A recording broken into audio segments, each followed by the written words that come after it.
शिप्रा झा, बिहार सरकार के शराबबंदी कानून को लेकर पटना हाईकोर्ट ने सख्त टिप्पणी की थी और इसके बाद से शराबबंदी कानून पर बड़े सवाल खड़े हो गए हैं। हाईकोर्ट की टिप्पणी के बाद बिहार के उत्पाद और मद्य निषेध मंत्री रत्नेश सदा बिहार सरकार के शराबबंदी के फैसले का बचाव करते दिखे। इसके साथ ही ये दावा भी कर दिया कि बहुत जल्द बिहार में अवैध शराब के धंधे में शामिल लोगों में भय पैदा करने के लिए सीसीए और संपत्ति जब्ती कानून लागू किया जाएगा। इसके लिए जानकारी ली जा रही है। मंत्री रत्नेश सदा से बात की है न्यूज 18 संवाददाता आनंद अमृतराज ने।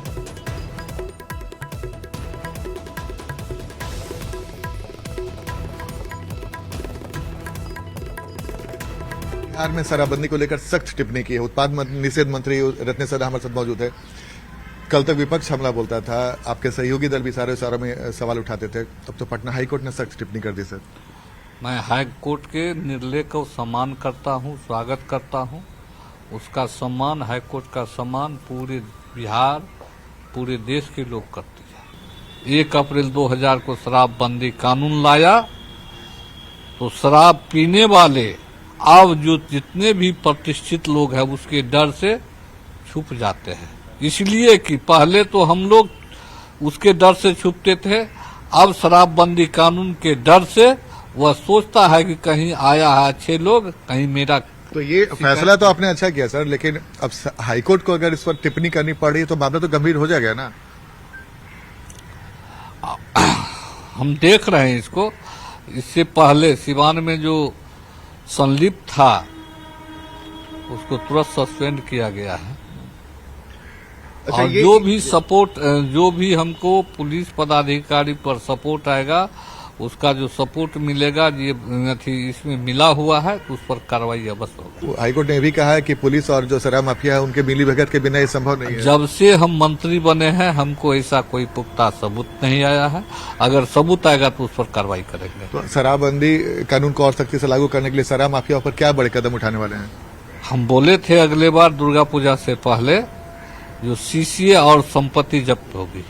तो ये कब से लागू होगा सर? ये सब इस बीच में पर्व त्योहार लेकर के समय ही नहीं मिला और हम बात किए हुए हैं सिवान छपरा के एसपी डीएम से और वो भेजेंगे और उस पर लागू कार्रवाई होगी। तो पूरे बिहार में शराबबंदी जो कानून का उल्लंघन कर रहे हैं तो उन पर सीसीए कब लागू होगा और संपत्ति जब्त कब होगी? कानून कब तक बनेगा? हम अब बात करते हैं, पहले वहां से रिपोर्ट आ जाए छपरा, सिवान, गोपालगंज से। तो मतलब हाईकोर्ट की टिप्पणी के बाद बिहार सरकार भी अलर्ट है, अब सीसीए और संपत्ति जब्ती की तरफ बढ़ रही है। वो पहले तो हमको आने दीजिए सीसीए वाला रिपोर्ट और उसके बाद हम देखेंगे। तो सरकार का ऐसा मंशा है? हमको आने दीजिए रिपोर्ट, उसके बाद देखेंगे हम। तो ये हमारे साथ उत्पाद मद्य निषेध मंत्री रत्नेश सदा, कैमरामैन दीपक के साथ आनंद अमृतराज, न्यूज 18 नेटवर्क, पटना। वहीं शराबबंदी पर पटना हाईकोर्ट की कड़ी टिप्पणी के बाद बिहार की सियासत गर्माती दिख रही है। बीजेपी प्रवक्ता दानिश इकबाल ने कहा कि शराबबंदी को सफल बनाने के लिए बिहार सरकार कानून में नए प्रावधान जोड़ रही है। तो वहीं आरजेडी प्रवक्ता ने शराबबंदी के नाम पर अवैध वसूली और कार्रवाई के नाम पर आई वॉश करने का आरोप लगाया है। सरकार इस बात को लेकर के पूरी तरह से गंभीर है कि बिहार के अंदर शराब की एंट्री नहीं हो सकती है और जो लोग लेकर के आएंगे उनके लिए सरकार कुछ और नए प्रावधान लाने जा रही है, कुछ नए सख्त कानून बनाने जा रही है। जो माफिया होंगे उनकी जमीन भी सरकार, उनके घर को भी सरकार जो है बुलडोजर से ढाने का काम करेगी। उनके अंदर एक डर पैदा करने का काम किया जाएगा कानून के माध्यम से, ताकि बिहार का शराबबंदी कानून पूर्णतः सफल हो सके। ऑर्गेनाइज कौन कर रही है? तो माननीय मुख्यमंत्री जी का परिवहन विभाग, एक्साइज विभाग, पुलिस विभाग, ये सब मिलकर के माफियाओं को बढ़ावा दे रही है और इसका प्रॉफिट का बंदरबाट हो रहा है। फंस रहे हैं गरीब लोग, माफिया पनप रहे हैं। और बीजेपी वाले जो हैं, जो तरह तरह की कानून अगर ला रहे हैं, सीसीए की और अन्य कानून, ये सिर्फ कागज में है। चुनावी साल है, कागज पे कानून लाएंगे, बात वहीं खत्म। असल बात तो ये है कि माननीय मुख्यमंत्री जी अपना इमेज साफ रखने के लिए शराबबंदी की बात करते हैं और बात ये है कि ये माफियाज ही उनके पार्टनर्स हैं। बिहार में शराबबंदी पर हाईकोर्ट की टिप्पणी पर बिहार बीजेपी अध्यक्ष ने कहा है कि अगर किसी अधिकारी और शराब माफिया में सांठगांठ है तो उस पर कार्रवाई होनी चाहिए। उन्होंने जज की टिप्पणी का स्वागत किया और इसे सकारात्मक सुझाव बताया है। बीजेपी अध्यक्ष ने कहा कि जितने भी शराब माफिया पकड़े जाते हैं उनका संबंध महागठबंधन के लोगों से किस तरह का रहता है, इसे जरूर बताना चाहिए। शराबबंदी में कहीं न कहीं रुकावट आ रहा है, तो उनकी मंशा माननीय न्यायाधीश की यही रही होगी कि अगर किसी तरह का पदाधिकारी की संलिप्तता है तो सरकार को उस पर भी रोक लगाना चाहिए। तो ये अच्छी सोच है, सकारात्मक सुझाव है, ये कोई शिकायत नहीं है, सकारात्मक सुझाव है। लखीसराय में डिप्टी सीएम विजय सिन्हा ने जन कल्याण संवाद कार्यक्रम में भाग लिया और उन्होंने लोगों की समस्याओं को सुना, साथ ही अधिकारियों को जल्द निपटारे का भी आदेश दिया है। विजय सिन्हा ने अवैध खनन रोकने को लेकर अवैध खनन की सूचना देने वालों को पुरस्कृत किए जाने का भी ऐलान किया है। विजय सिन्हा ने कहा कि जल्द ही ऐसे सूचना देने वालों को बिहारी योद्धा सम्मान के माध्यम से सम्मानित करेंगे। अवैध कारोबार करने वाले को पकड़ाने पर 10,000 रुपए का इनाम और ट्रक और बालू पर 5,000 का इनाम दिया जाएगा। बिहारी योद्धा सम्मान अभियान हम शुरू कर रहे हैं। वह बिहारी योद्धा सम्मान जो अवैध कारोबार करने वाले को पकड़ाएगा, 10,000 रुपया का इनाम, ट्रक पर और बालू पर 5,000 का इनाम, और उस इनाम को आगे भी हम बढ़ाएंगे। और अब बात एनएमसीएच में आंख कांड की करेंगे। बिहार के दूसरे सबसे बड़े अस्पताल पटना के नालंदा मेडिकल कॉलेज में मृत मरीज की आंख गायब हो गई थी। इस मामले को पटना जिला प्रशासन ने गंभीरता से लिया है। पटना के डीएम डॉक्टर चंद्रशेखर ने कहा कि इस मामले की इंटरनल जांच कराए जाने के अलावा पुलिस ने भी एफआईआर दर्ज कर जांच शुरू कर दी है और उन्होंने कहा कि जांच रिपोर्ट आने के बाद इस पूरे मामले में दोषियों के खिलाफ सख्त कार्रवाई की जाएगी। तो बड़ा ही दुखद है और बड़ा ही आपत्तिजनक है, जिसको हम लोगों ने बहुत गंभीरता से लिया है। एक इंटरनल जांच कमेटी बनी है डॉक्टर्स की कि वो देखेंगे कैसे इस प्रकार का हुआ, और दूसरा एक एफआईआर भी दर्ज किया गया है स्थानीय थाना में कि पुलिस भी जांच करे कि इस प्रकार कैसे हुआ है। जो दोनों संभावना लोग बता रहे हैं कि नहीं चूहे के द्वारा ऐसा हो गया या कोई कारा चोरी हो गई, अंग तस्करी और चोरी हो गई, तो दोनों गंभीर मामले हैं। और क्योंकि एक लापरवाही का मामला बनेगा और दूसरा है कि दूसरा अगर अंग तस्करी का मामला और गंभीर है, इसको देखते हुए हम लोगों ने अपना इंटरनल भी जांच का और प्लस पुलिस से भी जांच कराने का अनुरोध किया है, एफआईआर दर्ज कराया है। जो लोग भी इसमें दोषी होंगे उन पर कड़ी कार्रवाई की जाएगी, भविष्य में इस प्रकार की पुनरावृत्ति नहीं। पटना के एनएमसीएच में मृत मरीज की आंख निकाले जाने के मामले में सियासत थमने का नाम नहीं ले रही है और इस मामले को लेकर महागठबंधन में शामिल दलों के नेता जहां सरकार पर निशाना साध रहे हैं, वहीं एनडीए में शामिल दलों के नेता मामले की जांच जारी रहने और दोषी पर कड़ी कार्रवाई किए जाने की बात कह रहे हैं। नीतीश कुमार जी ने बद से बदतर स्थिति 20 साल में हॉस्पिटलों का कर दिया है। पेशेंट लाइनों के कतार में रहता है और आज अब तक सरकार की ओर से कोई अधिकृत बयान नहीं आया कि आंखें कैसे निकाल ली गई, चूहा खाया या आंख निकाल ली गई। पहले चूहा शराब पी जाता था, अब चूहा आंख खा जाता है, बीच में बांध खा जाता था। यही सरकार की हालात है। नालंदा मेडिकल कॉलेज अस्पताल में मरीज की आंख निकालने की घटना शर्मनाक है। इस घिनौनी हरकत के पीछे कौन लोग हैं, उसकी पहचान कर सख्त कार्रवाई की जाएगी। सरकार किसी को छोड़ने वाली नहीं है। इस मामले में अस्पताल स्तर पर इंटरनल जांच भी की जा रही है और पुलिस ने प्राथमिकी दर्ज कर मामले का अनुसंधान भी शुरू कर दिया है।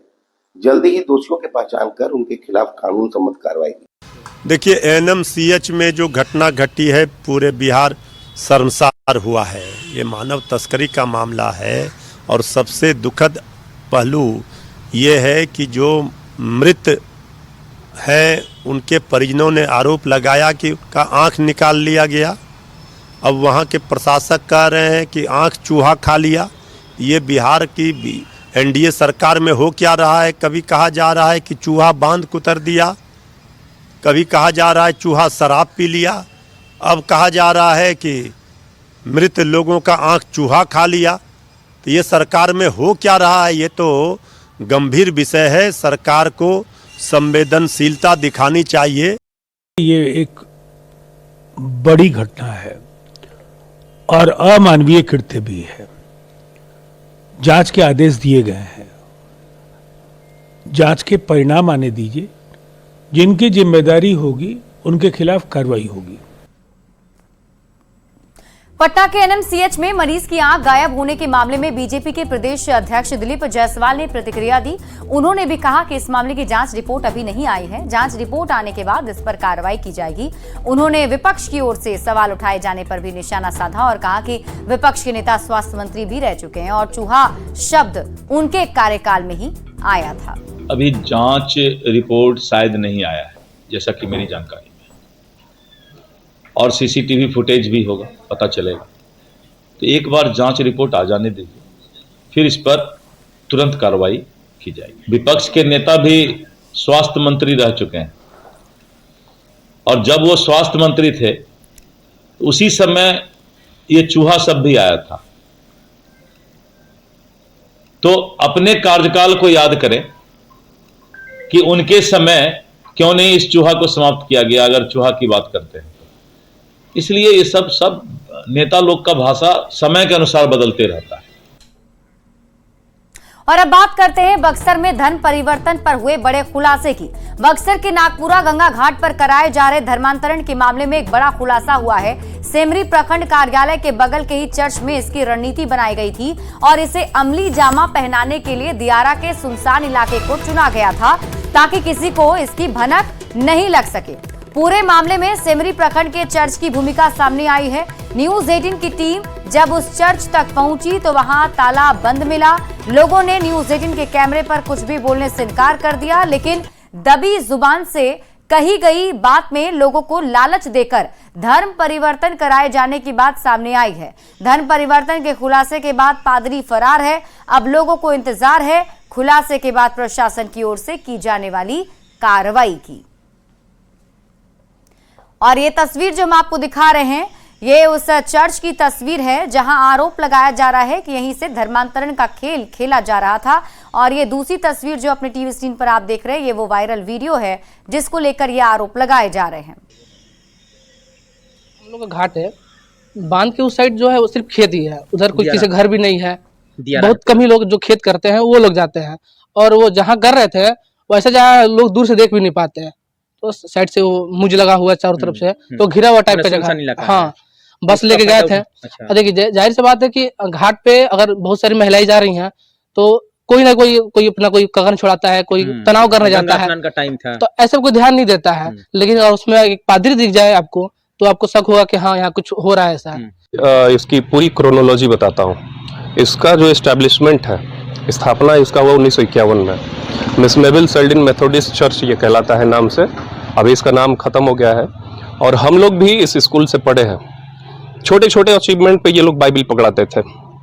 धर्मांतरण के छोटे छोटे तरीके भी नहीं छोड़ते थे। ये लोग भरसक प्रयास में रहते थे कि कैसे भी करके धर्मांतरण करवा दिया जाए। हम लोग को ऑफर भी मिला बहुत बार कि क्रिश्चियन बन जाओ, ये मिलेगा वो मिलेगा, महीना का इतना अनाज मिलेगा, सारी चीजें।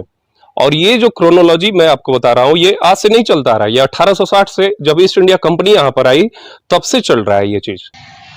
बक्सर जिले के सिमरी प्रखंड के नागपुरा गंगा घाट पर लोगों से धर्म परिवर्तन कराए जाने के मामले सामने आने के बाद पूरे इलाके में चर्चाओं का बाजार गर्म हो गया है। वहीं उस पूरी घटना को इसी चर्च से अंजाम दिए जाने की बात कही जा रही है। इस वक्त हम मौजूद हैं सेमरी प्रखंड के उसी चर्च में, जहां की देखिए यहाँ ताला बंद है मुख्य दरवाजे पर, और यहाँ कोई भी मौजूद नहीं है, जिसके कारण उन लोगों से इसकी आधिकारिक पुष्टि नहीं हो पाई है। लेकिन स्थानीय लोगों की माने तो हर शनिवार को यहाँ लोगों का जुटान होता है, यहाँ प्रार्थना होता है, और इस गंगा घाट पर हुए कांड को भी यहीं से अंजाम देने की बात कही जा रही है।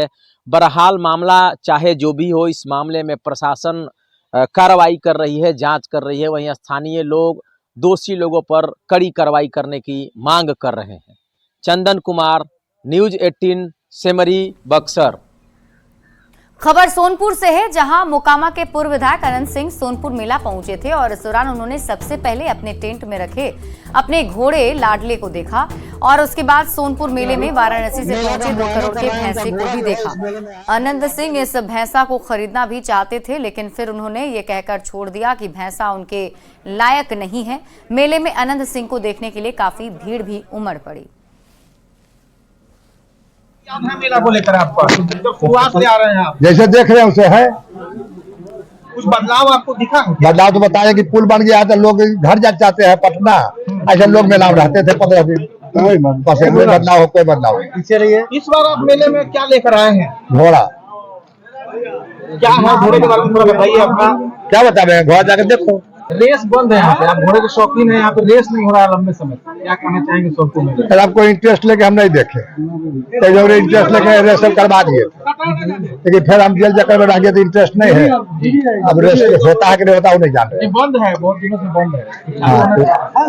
हाँ तो चालू तो करा लो, सरकार से कहे पड़ेगा। सिपाही तो चालू नहीं होगा। हम मेला देखने आए, घोड़ा देखे घर चले। 2 करोड़ का भैंसा आया है, 2 करोड़ का भैंसा है, देखे? हाँ देख लिए। शराब नहीं मिल रहा है, नहीं खरीदेंगे, हमारा लायक नहीं है। दादा वो शराब पीता है, बिहार में शराब बंद है, जानवर को भी मुश्किल हो रहा है, परेशानी हो रहा है। जो पीता हो पिए लेगा। यहाँ से आनंद सिंह निकल रहे हैं, उन्होंने उस 2 करोड़ के भैंसे की भी जिक्र किया, उनको खरीदने की इच्छा थी, लेकिन वो बोले कि नहीं, उसको मैं नहीं खरीदूंगा।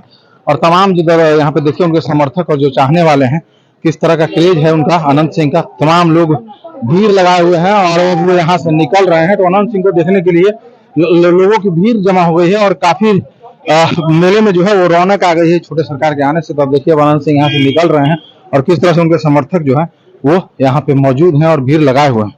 तो मैं आपको बता दूं कि अनंत सिंह के घोड़े की जो लाडला है वो घोड़ा भी यहाँ पे मौजूद है और अनंत सिंह ने अपने घोड़े को दौड़ाकर भी देखा है और उनके घोड़े की खरीद बिक्री भी इस मेले में होनी थी, जिसको लेकर यहाँ अनंत सिंह पहुंचे थे और अनंत सिंह अब निकल रहे हैं। तो आप देखिए तस्वीर जो है न्यूज 18 के दर्शकों को हम दिखाना चाहते हैं किस तरह से अनंत सिंह यहाँ पहुंचे और उन्होंने अपने समर्थकों से बात की। जो उनका जो घोड़ा है वहां पे उन्होंने समय बिताया, अपने घोड़े को देखा और अपने लोगों से बात की। उसके बाद अनंत सिंह पटना के लिए फिर निकल रहे।